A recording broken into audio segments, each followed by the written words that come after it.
జై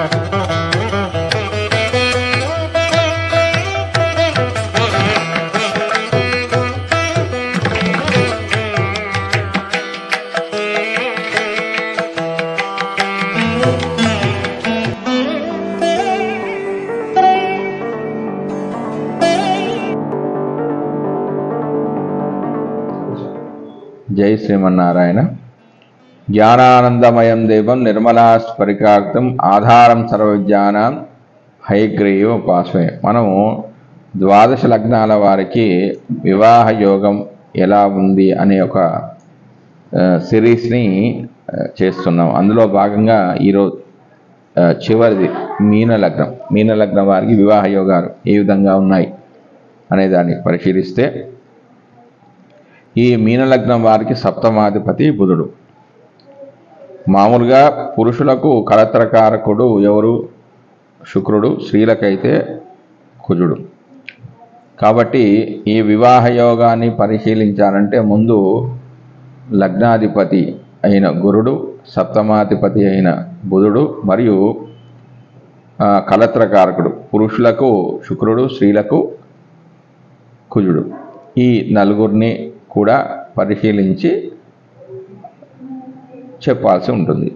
ఇక మీనలగ్న వారికి వివాహ యోగాలు ఏ విధంగా ఉన్నాయి అని పరిశీలిస్తే, అష్టమాధిపతిగా శుక్రుని దృష్టి సప్తమ భావంపై పడితే భార్య దురాచారిణి అవుతుంది. బుధుడు కన్యలో ఉచ్చలో ఉన్న జాతకుని భార్య సాహిత్య ప్రీతి కలిగినది, మంచి గుణాలు కలిగినది, సుఖాలు పొందినది అవుతుంది.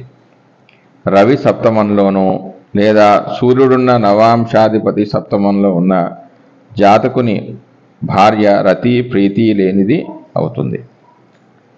శని లగ్నంలోనూ బుధుడు సప్తమంలో ఉన్న కుటుంబ సౌఖ్యం అనేది చాలా తక్కువగా ఉంటుంది. కుజుడు 6, రాహు 7, శని 8లో ఉన్న సంసార సౌఖ్యం అనేది చాలా తక్కువగా ఉంటుంది. బుధుడు పాపగ్రహాలతో కూడిన లేదా కుజ, రాహు, రవి, శనులలో ఒకరు సప్తమంలోనూ లేదా శుక్రుడు నీచంలో ఉన్న 2 వివాహాలు అవుతాయి. శని 2లోనూ రాహు సప్తమంలోనూ ఉన్న 2 వివాహాలు అవుతాయి. సప్తమ నవమ స్థానాధిపతులు పరస్పరం పరివర్తన చెందిన వివాహం తర్వాత వీరికి భాగ్యోదయం అవుతుందంటే లక్ అనేది బాగా కలిసి వస్తుంది. శని చంద్రుడు లగ్నంలో, రవి సప్తమంలో ఉన్న వివాహం సానుకూలంగా లేకపోవడమో లేదా వివాహం చాలా ఆలస్యం కావడమో జరుగుతుంది.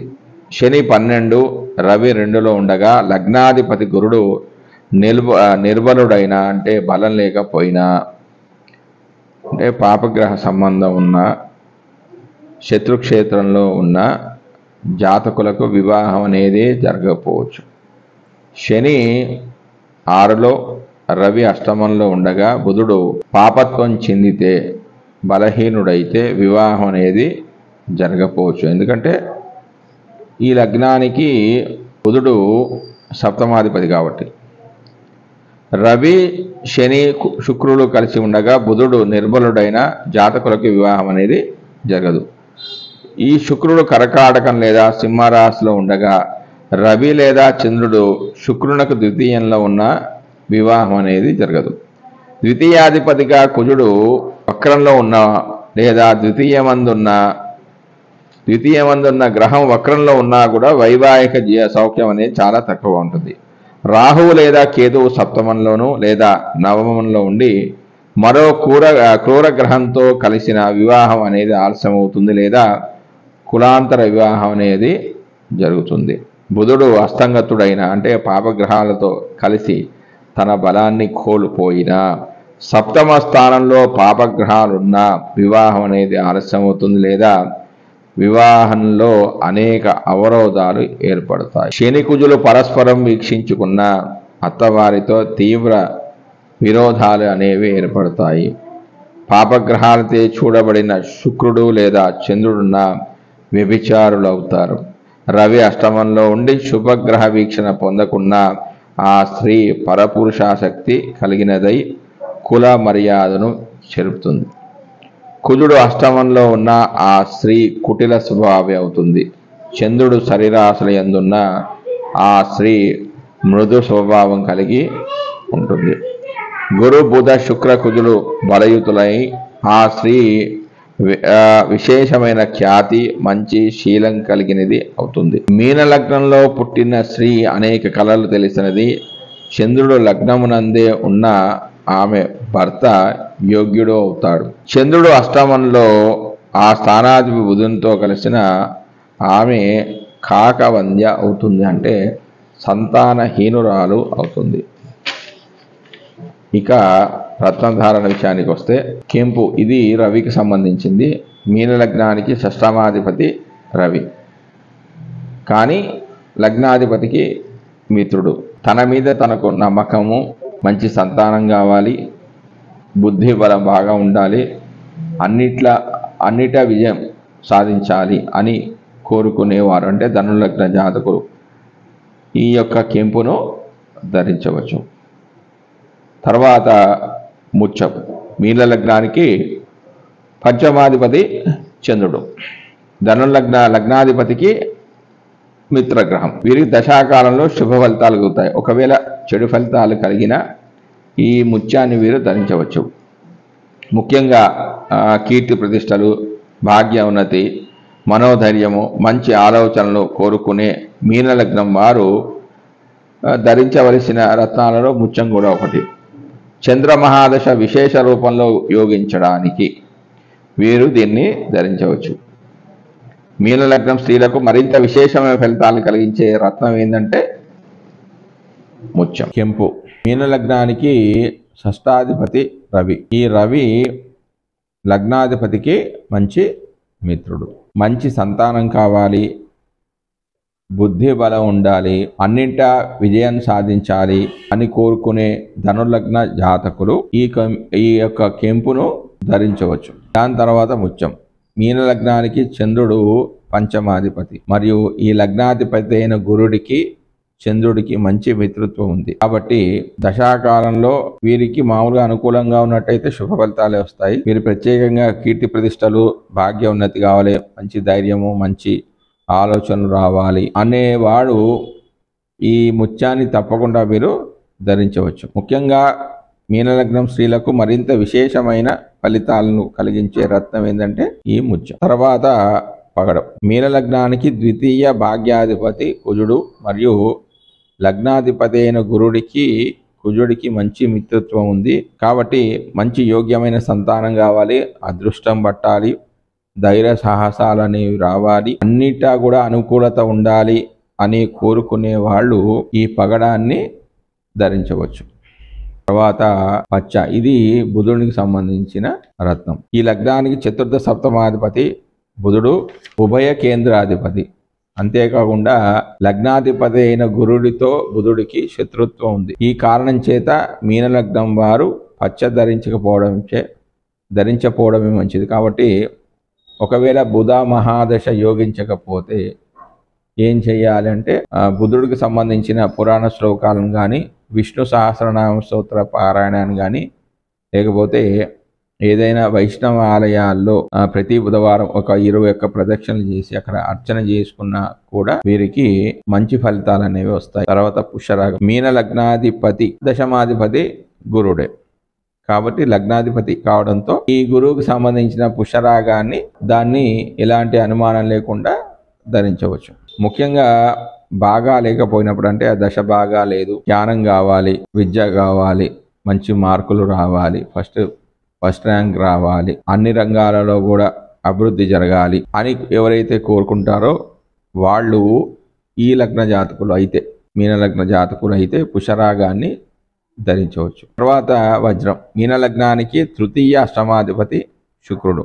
ఈయన పాపస్థానాధిపతి మరియు గురునితో వైరం ఉన్న కారణంగా శుక్రునికి సంబంధించిన వజ్రాన్ని ధరించకపోవడమే చాలా మంచిది. మరి శుక్ర మహాదశ యోగించడం లేదు, యోగించాలి అంటే ఏం చేయాలంటే శుక్రహోరా సమయంలో శుక్రుడి యొక్క ధ్యాన శ్లోకాన్ని హిమకృందము నాలాభం దైత్యానం పరమంగరో సర్వశాస్త్ర ప్రవక్తారం భార్గవం ప్రణమామ్యం అనే ధ్యాన శ్లోకాన్ని 108 సార్లు శుక్రహోరా సమయంలో, అంటే శుక్రవారం ఉదయం 6 నుంచి 7 గంటల మధ్యలో 108 సార్లు జపం చేయడం, నానబెట్టిన బొబ్బర్లను ప్రసాదంగా స్వీకరించడం, లక్ష్మీదేవికి నైవేద్యంగా పెట్టడం, లక్ష్మీ అష్టోత్తరనామాన్ని, లక్ష్మీ సహస్రనామాన్ని పఠించడం, నానబెట్టిన బొబ్బలను ఆవుకి నైవేద్యంగా పెట్టడం చేసినట్లయితే శుక్ర మహాదశలో వచ్చే చెడు ఫలితాల నుంచి ఉపశమనాన్ని పొంది శుక్రుడి యొక్క అనుగ్రహానికి వీరు పాత్రలు కాగలరు. తర్వాత నీలం. మీన లగ్నానికి లాభ వ్యయాధిపతి శని. ఈ లగ్నాధిపతి అయిన గురుడికి శనికి వీరిద్దరికి సమత్వం ఉన్నా కూడా లాభాధిపత్వం ఉంది కాబట్టి వీరు ఈ నీలాన్ని ధరించకూడదు. అయితే శని ద్వారా ఏర్పడే ఏలినాటి శని, అష్టమ శని, అర్ధాష్టమ శని దోషాల నివారణకు గాను సుందరాకాండ పారాయణాన్ని కానీ, శని యొక్క ధ్యాన శ్లోకం అంటే నీలాంజన సమావాసం రవిపుత్రమిమాగ్రజం ఛాయామాత్తాండ సంభూతం తం నమామి శనేశ్వరం అనే యొక్క మంత్రాన్ని కానీ కనీసం ఒక 3 సార్లు సుందరాకాండ పారాయణాన్ని కానీ చేసుకోవడం ద్వారా కానీ 7 శనివారాల వ్రతాన్ని ఆచరించడం ద్వారా కానీ, మరియు మనకు సంవత్సరంలో ఒక 4 సార్లు కానీ 5 సార్లు కానీ శని త్రయోదశి అనేది వస్తుంది. అప్పుడు శనికి విశేషంగా తైలాభిషేకం చేసుకొని వారి యథాశక్తిగా ఒక 4 కానీ 5 కానీ తెల్ల నువ్వులను దానం చేయడం ద్వారా, అంటే మామూలుగా నల్ల నువ్వులు అంటారు కానీ నల్ల నువ్వులను ఎవరు వాడరు కాబట్టి, ఏదైతే వాడతారంటే తెల్ల నువ్వులు వాడతారు కాబట్టి అది దానం చేసి ఒక 4-5 కేజీల నువ్వుల నూనె కానీ, బెల్లాన్ని కానీ, పల్లీలు, శనికి నువ్వులే కాదండి బెల్లం కూడా దానం చేయొచ్చు. ఆ నువ్వులు, పల్లీలు అండి ముఖ్యంగా, బెల్లము, కొంచెం బెల్లము, పల్లీలు 4-5 కేజీలు. ఇది కాస్ట్లీ కాబట్టి ఎవరు కూడా చెప్పరు పల్లీలు దానం చేయమని. పల్లీలు కూడా యథాశక్తిగా ఉన్నవాళ్ళు, ఆర్థిక స్థోమత బాగా ఉన్నవాళ్ళు పల్లీలు కూడా దానం చేస్తే శని యొక్క దోషాల నుంచి కొంచెం ఉపశమనం అనేది లభిస్తుంది. అంటే వీళ్ళు ఆహార పదార్థాలకు కూడా అవే ఎక్కువ వాడాలి.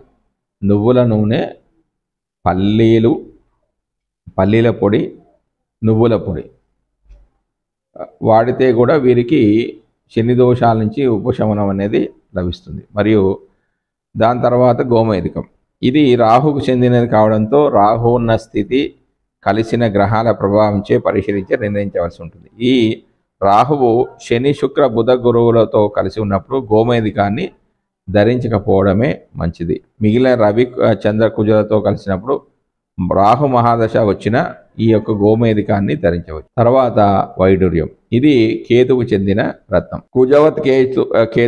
కుజవత్ కేతువు అనే వాక్యాన్ని అనుసరించి వైడూర్యాన్ని కేతు మహాదశలో మిగిలిన బలాన్ని అనుసరించి ఈ యొక్క వైడూర్యాన్ని ధరించవచ్చు. జై శ్రీమన్నారాయణ.